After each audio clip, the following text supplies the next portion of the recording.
Now welcome to another edition of News from Naboo with Thor's Lightning Takes. And let's get right to the news. I'm going to start by apologizing to you viewers today.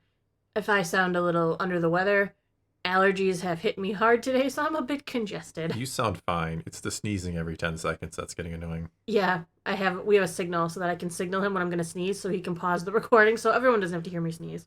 Okay, today we're talking about Ahsoka Season 2. And why? Because there's news about Ahsoka Season 2.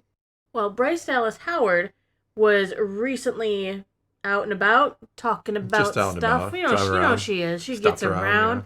She's out there starting the hype train's engine. We do know she has confirmed to be directing two episodes. Yeah. And she has, of course, nothing but the highest of praise for the story that she got to help tell. What a surprise. She didn't trash it. She said, "It's so good. It is so good. It is beautiful. It is thrilling. It is adventurous. It is romantic. It is all the things that you want from an epic story. And I adore Dave Filoni. I would do anything for and with Dave Filoni. He's an extraordinary leader and visionary, and he's super funny, and the guy knows what he's talking about. So I just got to finish that up, and I've been working on the cut, and it's one of the greatest privileges and joys of my life getting to play in that sandbox." Well, that is some high praise. Again, she directed it. Obviously, she's not going to go, "Oh, it was terrible. I hate it. Dave Filoni's the worst." But The worst. I'm not saying she's not being honest. I'm simply saying it's kind of the default answer. But I saw really the clip that she said that in. She seemed pretty excited. I mean, genuinely excited. And I mean, I hope so. Right? I hope season 2. Like, I don't hate season 1. Everybody's like, "Oh, Thor, why'd you hate season 1?" Like, I didn't hate it.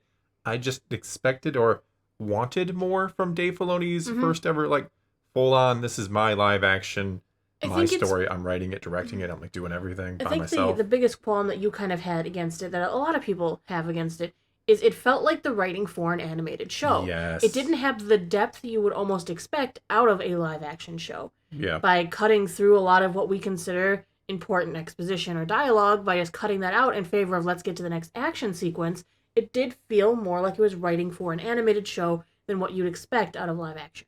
Yeah, we were discussing this the other night in our voice chat, our weekly voice chat, and I think most of us agreed that if this had been an animated series, it probably would have come off better just because of that weird animation is cartoony. Not that everybody has that, but you kind of get what I'm saying. You kind of take animation, you take things a little more with some leniency, shall we say, in animation, right? Right. Like, things that work in animation don't necessarily work in live action. And so I think there were things there that I'm like, well, if that had been, like her flipping around outside the ship, like, they kind of look a little cheesy in live action.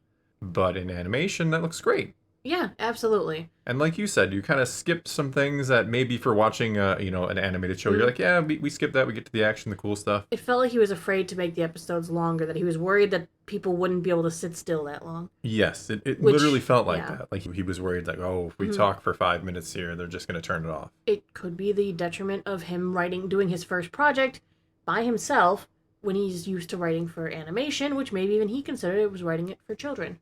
Yeah, I really feel like he needs to study Andor. He needs to watch it a few times and understand, like, your audience can handle.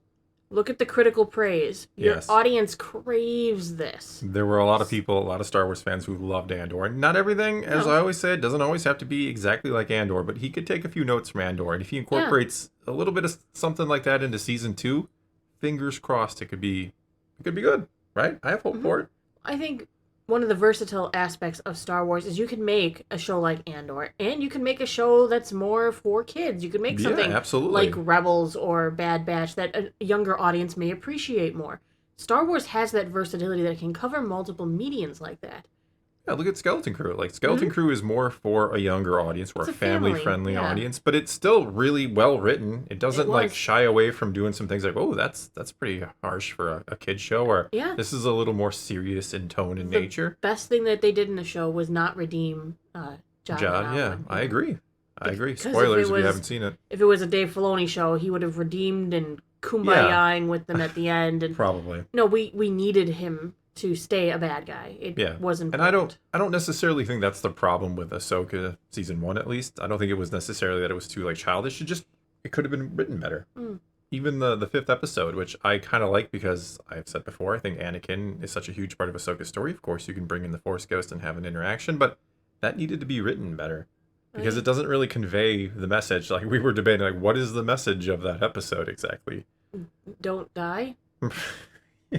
I think it is that she is afraid, Ahsoka is afraid that she's going to end up teaching Sabine the Anakin way, right? And she's going to end up going dark side because Anakin went dark side, and she has to realize she is her own person because at the same Ahsoka time. is afraid of turning into her master, and that she's just going to breed another Anakin. Exactly. That's what she's afraid of, and they didn't convey that very well. Well, an important thing to note in Bryce Dallas's quote here is that she's finished, and they're working on the cut.